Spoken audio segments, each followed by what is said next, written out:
Welcome back on the AM show. We get into our big stories, and it's been more than a week since communities along the Volta River were flooded following the spillage of the Akosombo Dam. Victims have been given a variety of relief items to ameliorate their plight, like you saw in that conversation with Carlo Caloni. Today, we put everything into perspective with our guests, and we're going to be taking it from the technical angle and the angle of those who have been on ground to experience what has happened. Joining the conversation, road and building consultant, engineer Abdullahi Mahama. He's on the beat. We also have Alhaj Abdullahi Adams joining the conversation, together with Bernard Mona, who actually has been on the ground. Gentlemen, a very good morning to you. Good morning. Good morning, Chief. It's good to have you join the conversation. Bernard Mona, of course, is convener for Arise Ghana. He joins the conversation as well.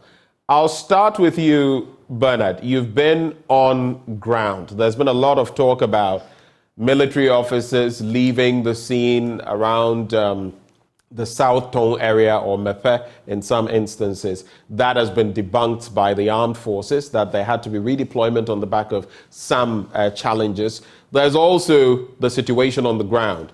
People lacking the logistics of basic life. Some of them have received items, but the figures have shot to over 30,000 from the last time we checked. What is your view of what has happened since this incident took place and the reliefs that have been brought to bear? Bernard, I'll start with you, since you've been on the ground. Thank you very much. Yesterday, a team of Arise Ghana, supported by Accra FM, went on a visit. We first met at the Sugakope, that is the coordinating center for all the tongues, that's the 3 tongues. Fortunately, the chiefs, the MPs, and of course the DCs were meeting to review and also to assess what ought to be done.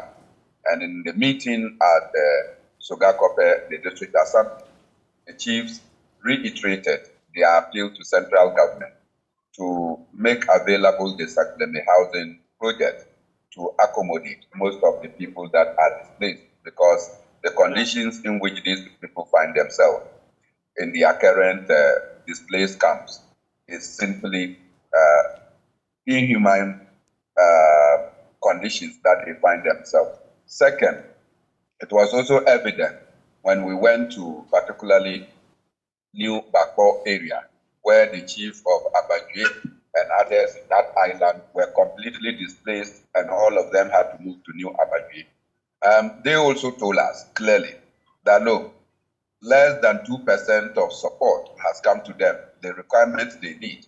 And you could see mothers, and if you watch some of the videos, you could see me when I got there. Children were already hungry, they were crying. So some of the cereals that we took there, instantly we had to get some prepared for the kids to participate in getting something, a meal. And then I had to personally go around consoling some of the kids. You know, it was cheery if you were in the circumstances that I found myself yesterday. Of course, I was there with Bodie Ansa. I was there with Listo Well. We were there with Nana Ama, also of Accra FM. We were there with Nee and Francis. And so all these people, look, at a certain point in time, you simply had to give up and say, look, this is inhumane. And these people also made a passionate appeal to government to look at settling them temporarily, and that some of them have passed through the Sagleme housing project, and they don't understand why they are being treated like they are not Ghanaians. Now, when we moved particularly to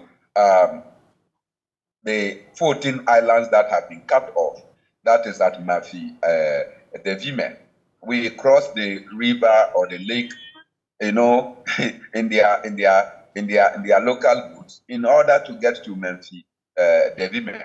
When we got there, the chiefs also expressed their worry that, unfortunate for them, and indeed that was true, when we even carried some small relief items, water, sanitary pads, particularly for our women, we got to the boats and we could not carry any heavy weight. We carried just a few sanitary pads because for me, that was a concern for particularly the women that were cut off.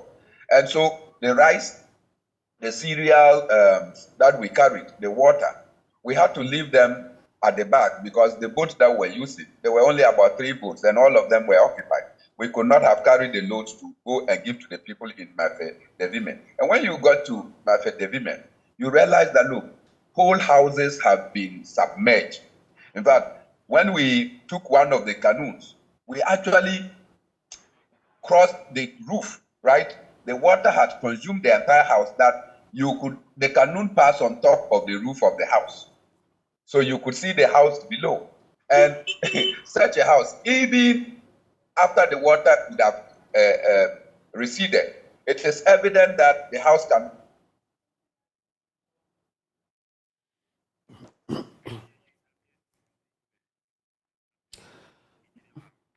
Bernard, it appears the connection is not as good as we would have it, but we'll try to reconnect with you. Let me bring in Engineer Abdullahi Mahama as well.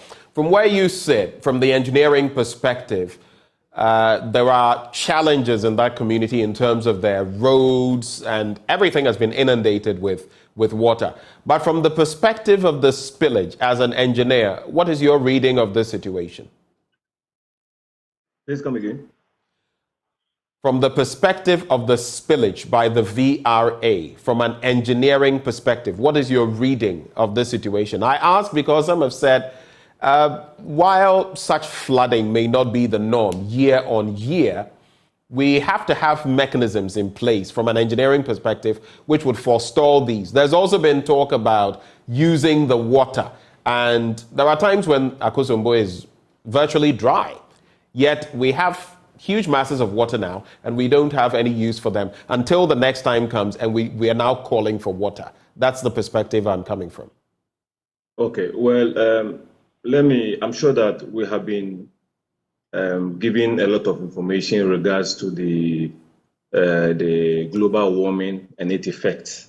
Let me just situate it in context so that at least viewers would appreciate the discussion very well. Let me say a good morning to your cherished viewers, yourself and my panelists who are on Zoom. Quite recently, we have received reports from the United States of America, New York, Germany, France have received their fair share of the floodwaters inundating, surprisingly, some of the areas that had never received any of such reports before. Quite recently, in July, China received the highest flood ever in their history from 1883. So 140 years record. It happened in July, I think July 30th, 2023. And then what happened recently in Libya, where over 22,000 people have died as a result of high precipitation of water inundating the surface of the earth. That got the dam to collapse in Libya, and the report we are reading from the experts indicated that at the maximum capacity of the Libya dam, the management were not proactive enough. They would have saved the dam at the same time saving the human beings who were at the lower belt of the dam. They would have had minimum loss of life, even though one life is very important. But 22,000 lives is just not what we expect to have. So that is what has happened in Libya. So in situating this in the context, Africa in totality is receiving the brunt of the harsh weather. Meanwhile, we contribute quite insignificant to the depletion of the ozone layer. So that is where we are.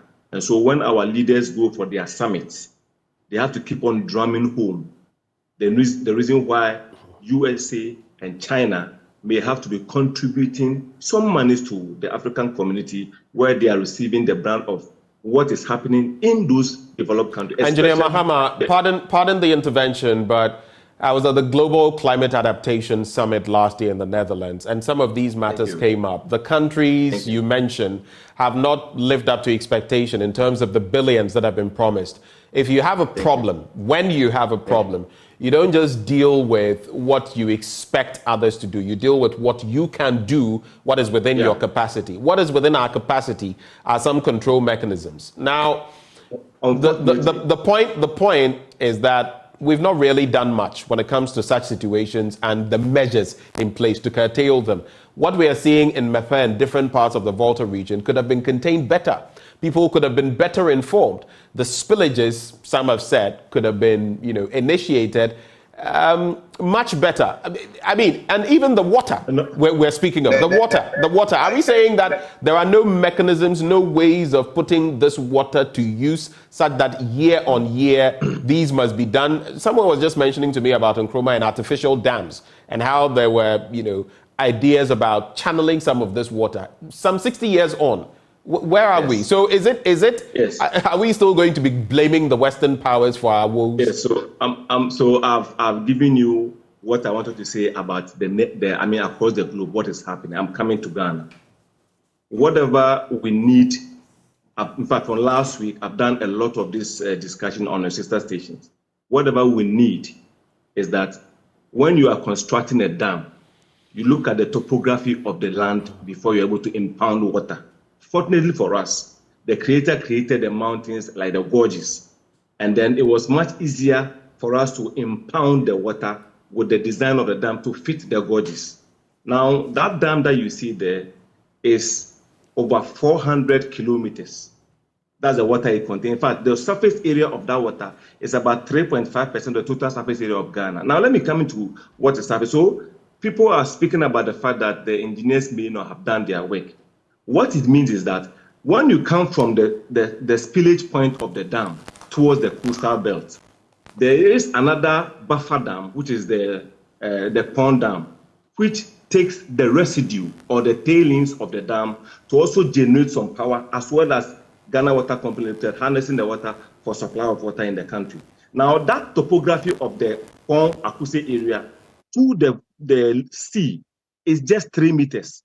And if you are dealing with 70 kilometers of distance from the Pond Akuse Dam to the sea, it's like the land is flat. 3 meters per 70 kilometers is a flat land. So the only thing you can do upstream is that in the years to come, or like you said, the management may have planned earlier. I've suggested on TV and radio that we would have to create better irrigation dams along the 3 tributaries of the Akosombo, which is the Volta Lake, the White Volta, the Black Volta, and then the Oti. Last 2 weeks, Wednesday, when we were checking the pattern of the water in the Yape area, Bupe area, it has already flooded. It's because we are receiving quite an uncontrolled amount of water. And for me as an engineer, I would just not condemn what informations we've had from the VRE, okay? They have a chart, a dam chart that they use across the globe to be able to know that with the information given to them from the Meteorological Service Department, we are expecting a volume of such amount of water into our lake to the dam to operate. Now, last year, for instance, they were given a certain weather pattern. They preempted that they were going to do spillage. But at the end of the day, they did not receive that volume of water. So you see that there's a probability. In fact, the World Meteorological Service Department has something they call the limo season. Now, the limo season is that they predicted that this year they were going to have quite a volume amount of rainfall, but they were not so predictive with the fact that they would have it at a sustained level. It may just come once, and the rest will not be there. So the VRE uses the dam chart to be able to know that we are receiving X amount of water into the dam, and we are taking X away. I'm not supporting the VRA by saying that they couldn't have done a lot of work with the government itself, with the Fualugu Dam, and then along the tributaries, create other dams that may receive some of the volume of water coming from upstream, downstream. But anything below the Volta Lake, below the Akosombo Dam, the only one that has been able to get some of the water is the Akuse Dam. What government can do is to be able to create, in this case, an underground big buffer, okay, that the water will be intercepted, quite a volume will be intercepted, and then the rest will flow to the sea. But when you are following the chart, per what in fact, the discussion I've had personally with some of my engineer colleagues who are at the dam and things, if they do not spill the water like they have said earlier, we may lose the two things. We know that we are losing, people are being displaced in their homes. But it got to a time that they were not so accurate in their prediction of the water that they've been receiving. So if you hold the dam would collapse on its own. And that means that almost all the 9 communities downstream would have been wiped out of the map of Ghana, which we cannot fathom. So even though we are having this pain of trying to see what our sisters and brothers are going through, it's a necessary evil that may have to be taken. Otherwise, in preventing what you are trying to prevent, the dam would go and then everything will be washed away. Mind you, that dam is holding a water, which is, in fact, if every human being in the world is given 2 sachets water from that dam, it can feed the whole of the world for 40 years and above. That is the magnitude of what we are thinking about. I'm not in any way happy or in support of whatever may have gone wrong, but I'm just giving you what information I had and the investigation I've done, that this is a necessary evil that has come. Meanwhile, the VRA, per the information that we've gathered, had a simulation exercise somewhere in May. They started having this indication like November last year, 4th November last year. Then somewhere in May, they engaged the service of the assemblymen and women of the communities, but the magnitude cannot be exactitude. So we have a problem that we can find out how we can impound the water upstream before it gets to the Akosombo Dam. But when you get to this area, the topography said that you cannot harness so much water downstream that can take us out completely of what is happening. So now that we are aware that, in fact, we're going to have some of these things happening almost every now and then because of the climate change. We may have extreme droughts or extreme rainfall. But in the event where we have extreme rainfall, how then should government engage the engineers, not necessarily the VRA only? I mean, there are qualified engineers here who are into dams and things. How would we engage them to look at the tributaries that are coming upstream to downstream, that we can now create more or less like a dam which may be empty, that in the event of spilling outside, we are now rather absorbing the water by opening such gates when it's properly designed to collect the water before the total volume get to the Akosombo enclave itself. Engineer Mahama, so let's hold a bit on that, because we'll come to that when we start proffering solutions and the way forward. And that's a brilliant example you've just mentioned. But let me bring in Seji Saji, who is Deputy Director General Technical at NADMO. Mr. Seji Saji, a very good morning to you, sir. Good morning to you and your service listeners. It's good to have you. I've heard you share some thoughts on this matter, but I'll start from what the state of relief for these people currently is. I've heard some of your officials talk about the work you've been doing. Please bring us up to date. What has been provided so far by way of NADMO to our brothers and sisters in the affected areas? Well, thank you very much. It is still continuous relief administration going on in all states. It is only Ada that is doing cooked food, which will end maybe by close of today. We have the affected person is everything to cook. So dry rations will be distributed, I'm sure, as of tomorrow. But all other places, we are doing the dry ration because the people put themselves in groups. And it is continuous distribution because we don't know when this is going to end yet. We are only hoping that we may be recording maybe less loose, so that will mark the beginning of this coming to an end. And as I've already said earlier, that even when it comes to an end, because of the level of inundation, it is looking like it will take quite some time for the water to receive and dry up. Even when that is done, before the people can move back to their houses, I'm sure some work needs to be done before. They may be in this safe building for quite some time, and the relief administration must, because we do what we call rapid assessments, and based on these assessments, when the need arises, we try as much as possible to meet those needs of those people at the safe haven, so that at least we will not have another problem at our hands in those safe havens. In terms of logistics, what is the state of your kitty, so to speak? Please take that again. Logistics. Do you have all you need as NADMO to tackle this problem?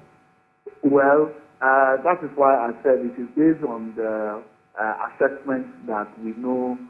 So based on the assessment you have made so far, exactly. Do you have what you need? Yes. A lot of issues have come up, issues of mobile toilet, issues of polytanks, issues of mobile clinics, issues of water systems, and we are addressing them as we get along. So right now we have quite a number of the mobile toilets in the system now. We have the polytanks also in most of the safe havens. The challenge is to get water into them. We have found a way around it now. On the main safe haven, the bigger safe haven, that is St. Kizito, yesterday we were able to complete the first part of the access route that can take heavy trucks and cars into the safe haven so that they can be used to deliver items for the people. In terms of the numbers, we were looking at, initially we heard 6,000, shot up to about 21,000, now 26,000, and now we are looking at over 31,000 people. How are you containing them? Yes, you've spoken about some of these other mechanisms, but how are you containing them, and are you able to reach all of them?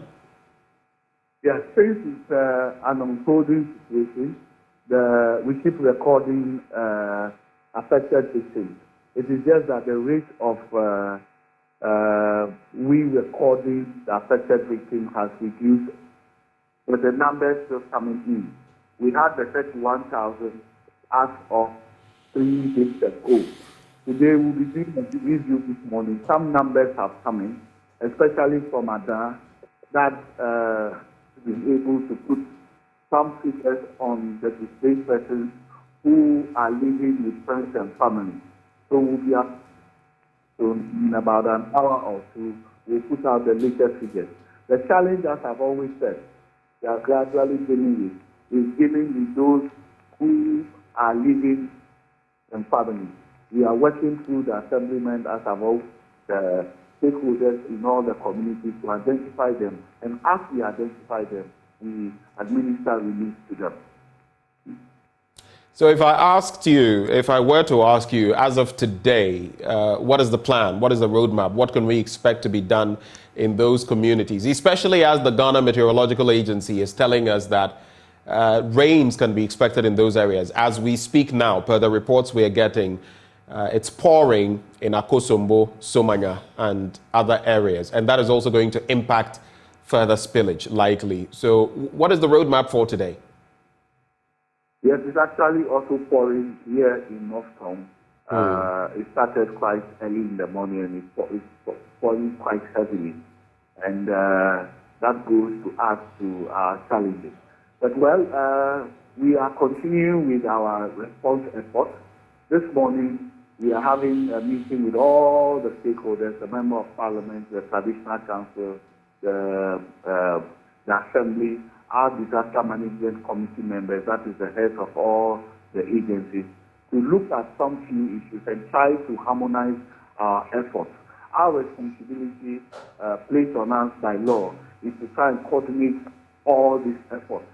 And meetings like this will help us be able to harmonize how we go about dealing, because there's a lot of donations coming in, a lot of items coming in. Government has also provided a lot of items. The DRA is also supporting. We will try and harmonize the efforts so that we'll be able to reach everybody as we get along. I'm going to ask you this. Do you feel we're in a state of emergency? I didn't hear that, please. Are we in a state of emergency on the back of what you've seen on the ground? Well, we are responding to an emergency. and the emergency is unfolding and is continuous. You know, we have another challenge on our hand, that is that of the water dam. Almost all the communities along the white water and the black water are flooded, and we are working on response efforts to a team is already there also coordinating that as well. But in the issue of declaration of state of emergency, that has to do with our ministry and the presidency as well. As we provide the information, I'm sure they are analyzing and looking. So from where you said, you don't think we've got to that point. I know that there's a group that has been set up, including many ministers of state and all of that. Some have said, well, since that is going on, maybe not. But declaring a state of emergency would add to the powers and the resources that will be made available. Have we not got there yet? Well, I think that the interministerial committee, in doing their work, have the capacity and the information to take the right decisions as to how to properly deal with this situation. But on the ground, we are the technical people on the ground dealing with the issues. We supply the information and they give direction as to what to do. So I'm sure they are capable, they are analyzing the situation, and they will adopt the best approach in trying to help the people of this affected. Let me reframe. If you were giving government advice, would you advise that a state of emergency be declared as of now, with what we are seeing on the ground, with the threat of a health crisis, with displacement, with the lack of the basic tools for these people to live? Have we not got to, if not crossed that point already? If you were giving counsel to government, what would you say? Well, the little I know about the declaration of a state of emergency has not got to do with just the situation alone. It has also got to do with the capacity to deal with the situation. So that is why I said that the interministerial committee are assessing the capacities that are needed in dealing with it, with what to do. Because the declaration of a state of emergency will open up the situation to bring in capacity from anywhere in the world. But if the capacity exists in country, I know the ministerial committee will take the right decisions for us to apply down here and get things done with. Mr. Saji, please hold for me. Let me bring in Bernard Mona. You've been on the ground. Again, I'll reference that. From what you've seen, do you believe we've got to that point where maybe a state of emergency is required? And you've also seen the work of NADMO. What is your take on their output so far in these affected areas, Bernard Mona? First, let me say good morning to Saji. It's evident that NADMO is deeply in crisis, resource crisis. They don't have the logistics and other, particularly feeding and other health support for the people of the affected area. As I told you, the communities and what they require in order to survive, less than 2% is provided from government. And when we say government, that is me, NADMO and its operatives. Certainly, NADMO has been under-resourced for a very long time, and this crisis has come to expose them even deeper. The second point that I want to establish is that I understand why Sergi will be finding it difficult to admit that we are beyond a state of emergency declaration. Look, if you go and see the conditions of our people in the Volta region, no one will tell you that a state of emergency is even long overdue. The people are in difficulties. People they cannot sleep in the night because where you have put them, they don't have mosquito nets. They are exposed to every dirty thing that you can be exposed to. People left their homes with nothing, right? One teacher went to school only to come back to realize that, look, everything is gone. So the only thing that teacher has is the motorbike he was riding and what he wore to school. In such circumstances, no one should come and tell you that you need to declare a state of emergency. in declaring a state of emergency, it also brings international focus and attention on you. That given the fact that NADMO in particular is under-resourced, then we can use that to launch for international appeal to support and to assist us to overcome the current difficulties that we are facing. Failing to do that means that we deliberately did this thing, spilled the water, and knew that the volumes will consume our people in the manner that it has done. And that is why government is failing to declare a state of emergency, because this is not a natural occurrence. This is an artificial occurrence. We determined to open. Now, DRA, NADMO, and others... Are you suggesting, just clarify for me, are you suggesting that in order not to take blame or take the shots of blame, that is why government is not declaring a state of emergency, because then the blame would fall on it and its operatives? Is that what you're saying? Look, that is an underestimation of what I'm saying. Whatever it is, government is fully responsible for the calamity that has befallen the people of the Volta region. It is government decision to spill. And government went round claiming that they did stakeholder engagement. You are asking people who have had their permanent residence to evacuate and to move. They should move to where? Have you made any alternative arrangement? Did you see that in the course of urging the people that they should move to safer lands, they took necessary steps to put up temporary camps to say, these are the places that you were supposed to go should in case this event occurred? Evidently, the government failed. Evidently, the government is responsible for the calamity that our people are facing today. Because if you tell me to move from my abode to a safer ground, I should go and live on a tree. Where should I go and find a place to reside? So you did nothing, no preparation whatsoever towards ensuring that I relocated to a safer ground. Now you are telling me that I should relocate. So the people should relocate to where? Even when the chiefs themselves have said that, look, now that we have been compelled to, in fact, we were swept away by the water, give us Segleme housing so that we can live there. Segleme housing is over 90% complete in some of the areas. Those places will even serve as 5-star hotels for the people, given the current conditions of their living.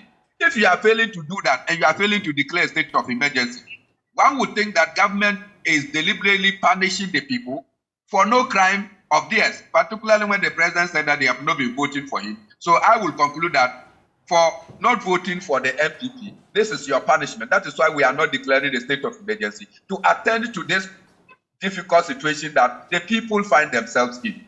Let me cite for you, and we have, of course, Article 31 of the 1992 Constitution and the Emergency Powers Act. You would read through its stipulations in terms of the president acting in accordance with advice of the Council of State, and Parliament operating within 72 hours after being so notified to make a declaration, among other points. But when you get to point 9, it says, the circumstances under which a state of emergency may be declared under this article include a natural disaster and any situation in which any action is taken or is immediately threatened to be taken by any person or body of persons which, A, is calculated or likely to deprive the community of the essentials of life, or B, renders necessary the taking of measures which are required for securing the public safety, the defense of Ghana, and the maintenance of public order and of supplies and services essential to the life of the community. Clearly and evidently, essential services have been curtailed. Water is not available to the people. Cemeteries have been washed. And as I was speaking to you about going to Mafi Davime, when we got there and we had to virtually swim on top of a house and its roof, the cemetery was virtually consumed. So the content we cannot be talking about. Hospitals have been submerged. Look, this situation tells the story that even the Constitution could not probably have predicted. And if you go to New Bako, they tell us that somewhere in 1963, they suffered similar calamity. That is why they moved from the original Bakpa, and now they are in a place called New Bakpa. And today, they have been inundated again. And they are asking the question, what has been their crime since 1963 to date? Are you suggesting then that we're playing politics with a disaster of these proportions? Well, if you say politics, it's an understatement. We are being partisan in this particular instance because politics is about the general well-being of our society. But in this instance, that partisanship has taken place where the president can utter that why you have not been voting for me, but I know one day you will vote for me. In crisis of this nature, the president is thinking about future votes and not thinking about ameliorating the debilitating conditions of our people. Then it has moved from being political and it has moved to the realm of being extremely partisan and using partisanship to afflict more harm and pain on the suffering people of the Volta region. Engineer Mahama, I'll come to you, Mr. Saji, shortly. But Engineer Mahama, where do you sit as far as, that's why I took my time to look at some of the clauses, the parts of the law, Article 31 and what it says about a state of emergency. Where do you sit on that matter? Well, I think it is only the policymakers who can declare the state of emergency. You and I may suggest that depending on what we are seeing in the affected areas, maybe a government would have to have a look at it. And you know, like you rightly stated, the Council of Chiefs or whatever, elders may have to come in before this will be triggered. I am looking at what is happening there, and I just want our brothers to be a bit passionate when they are, and then be a bit candid when they are speaking to the issue. I'm not sure that the VRA would deliberately spill the dam. So Bernard should just tone down on that aspect. It's not an artificial or a man-made disaster as being alluded. We have a dam, and you are receiving water into the dam. A design has been made that at this peak, I can't contain any load. It's like how buildings collapse with a certain application of load on them. When I get to this stage and I go beyond my ultimate design levels or load, I will buckle or I'll give way. So it is not like people have deliberately just. But Engineer Mahama, just to. It's not a natural disaster, is it? This is not. This is different from the rains hitting, and yeah, you could say that the rains will also fill the dam and all of that. Go ahead. No, you see, Go I'm ahead putting then. it in the context that they have no control over the extent of water coming. It is a thin line between describing it as a natural disaster or a man-made disaster. You have dammed a place. And I'm saying that I have a design that at the peak of my design, I will give way. So now, if I don't spill, let's say that maybe there was a probability, and I'm using a word that in all the meteorological service data that is given to VRA and other dam experts across the world, they give you the probable nature. Like I'm saying, last year, it was anticipated that there was going to be a spillage. It didn't happen. And so the water that they are receiving, they don't have any control of the runoff which is coming all across the world. Here's where I have a problem, Engineer Mahama. We are not the only country with hydro dams. As far as China and other countries have them, they have mechanisms in place, and in some instances, they also have to spill. Now, if they put mechanisms in place to ensure that these spillages don't result in what we are seeing, and we have not put same, is it a natural disaster or a man-made disaster? Across the world, we have had dams with all the aspects, and the dams have also collapsed. Example is just the one I'm just giving you in Libya, just about 11 September. That the experts in Libya are just like the experts in Ghana and maybe more than us. But they had a dam which has also collapsed because the anticipated water was predictive and was not predictive. There are probabilities. So I'm saying that it is worse that the dam would collapse. But the water that the dam is receiving is not a man-made. It's not the fault of the designers at the place. So we have received water. We know that if you are receiving this pattern of water per day in this July, August, September, by this time we have to start to spill. Mind you, there has been a constant spillage of some water every time. The dam has to breathe. When the turbines turn and they give us power, that water is the tailing that goes down. So there are already but they are receiving quite a substantial volume of water overnight. And that water is within about some few days. That caused for the spillage. More already, they have done stimulation exercise by sensitizing the people. That is on records around May. But they did not anticipate the volume of water coming.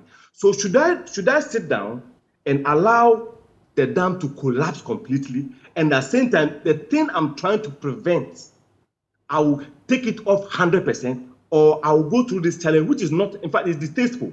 Whatever we are going through now is unpleasant. I admit, I am not working at VRA, but I'm just looking at what I can't fathom to happen if the dam should collapse. And let's be candid. The water coming from Akosombo, from Bupe, Yape, the three tributaries to the Volta Lake is not man-made. What I'm just saying is that we can still do better by creating dams, irrigation dams, and improve on the Pualuku Dam. But when the water gets to the outfield, the spillage area, the land is fairly flat. You can't impound so much water. So if you tell me that VRO should have started risking to spill the water like in July or August, and then they wouldn't have had this, some few houses would have been affected anyway, but wouldn't have gotten to this magnitude. The second thing is that should they have spilled the water and then in anticipation did not receive the water at the end of the October, it means that the dam would have to go off, or the dam will operate with minimum capacity, and then we're the same people. Engineer Mahama, I have family people who are there in the Volta region. I have family people who are there, and everybody is paying a penny to support them. I'm never ever going to support whatever has happened, but it's a thin line between man-made and the natural disaster. So you should be emphatic. You should be emphatic with that statement. It's a debate we can continue to have. But as we get ready to wrap the conversation, I'll come to all of you for solutions. Solutions from NADMO on the way forward, how we can better address this humanitarian or this human crisis that we are facing, this natural or man-made disaster, whichever way you guys decide to put it. But I'd like to find out from you, Engineer Mahama, before we move, what would be the consequence or the consequences if the Akosombo Dam was breached? We've spoken about one side. How about the other end? Briefly, but break down the technical bits. What would be the likely, occurrence if the dam is to be breached? What then happens? We would have similar to what happened in Libya, or even more, depending on the congestion nature of the population in that area. It means that the dam would awash almost every building. In fact, the dam's strength, the design strength, cannot be matched to any building in Ghana. No building can stand the dam's design strength. So it means that if the dam even collapses, any other thing along the path is gone. Okay, and then when we are done, when the water finally recedes, like my other solution is that we may have to look at the structural integrity of especially the public event centers, the schools, churches and other centers, schools, universities and things, so that we'll be able to actually certify the suitability or the authenticity of the buildings standing the test of time after the aftermath of the rain, and then the road network as well.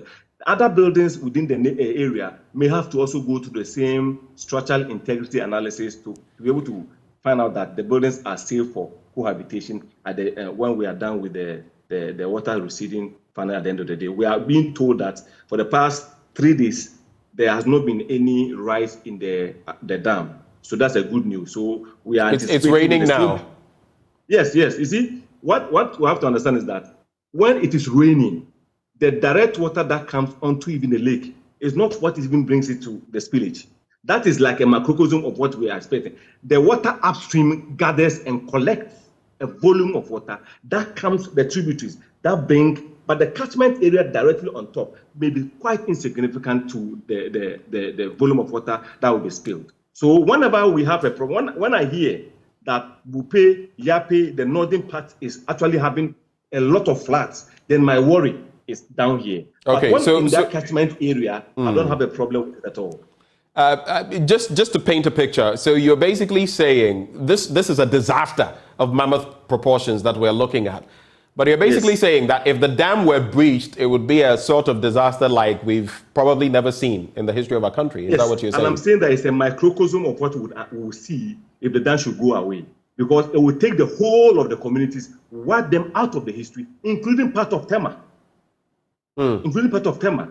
Because you are dealing with, I gave you a context that, can you imagine that the whole world, we are taking 2 sachet or sachet water of the same water for 40 years and above. That is I want people to understand the volume of water that is sitting at Akosombo, and that is over 400 kilometers from traveling from Accra to Kumasi and back. Is the length of the lake. That's the volume, and that is almost 3.5% of the total land mass of Ghana. The water that is impounded in that location is 3.5% of the total land surface of Ghana. So we cannot be thinking of breaching the dam to that collapse end. We can never, ever rewrite what we are going to have in that side of the country. So I am empathizing with the people who are within those areas, but I'm looking at the bigger picture where we cannot. In the first place, the dam would collapse. You lose the dam. You lose the lives of the people there. No building will be able to stand the hydrostatic force of the dam, and then you lose energy or the power that is generated. It's like we said, let me give you that one thing. When the dam should collapse, economic viability into Burkina Faso, in Togo, Benin, and Nigeria would go, because no bridge, not the Akosombo Dam, the bridge or the Sugako bridge can stand that volume of water. Everything would be taken away.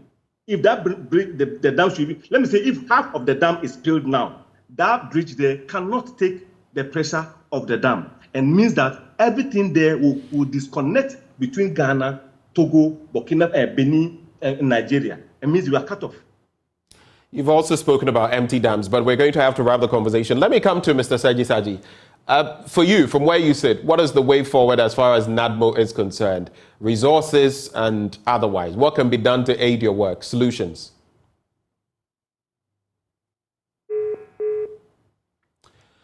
I think we just lost Mr. Saji. I'll wrap with you, Bernard Mona. You've listened to different aspects, even the contention about whether we should call this a man-made disaster or a natural one. But what solutions are you proffering? What do you see to be the way forward?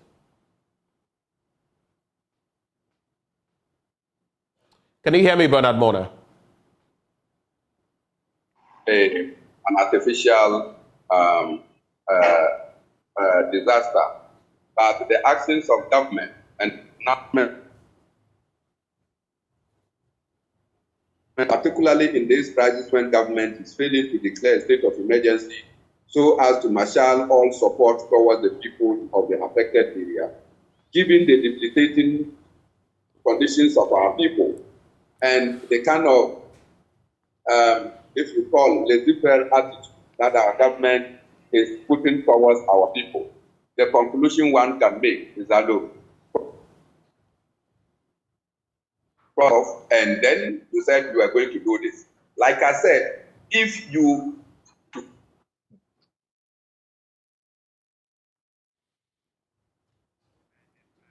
Mr. Mona, there's a bit of a concern with your connection. Okay, I think I can hear you now. Go ahead. So it's evident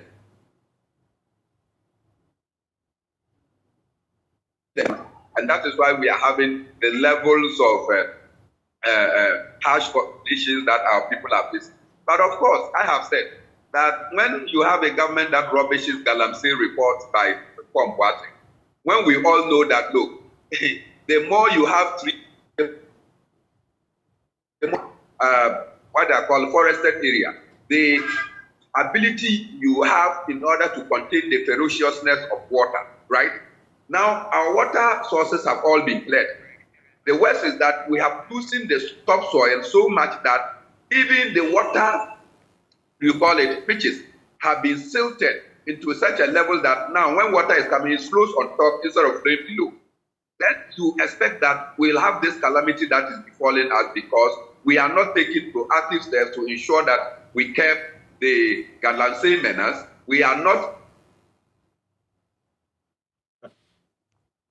Well, we seem to have lost the connection once more to Bernard Mona. He's a convener of Arise Ghana. This is where we'll draw the curtains on the conversation, but I feel we've addressed the major angles, and it would have been good to hear from Seji Saji as well. Well, those who joined us for this conversation, Seji Saji is Deputy Director General of NADMO in charge of technical. Bernard Mona is convener, Arise Ghana, and engineer Abdullahi Mahama is a road and building consultant. Up next on the AM show, we're going to be talking about the economic transformation of Africa, the African Transformation Index. It's a tool for measuring progress of African countries on economic transformation. We'll be joined by our guest, Dr. Ed Brown, who is with ACET, the Africa Center on Energy Transformation, and he's going to be sharing with us their latest report and what it means for Ghana and other African countries. That conversation up next on the AM show.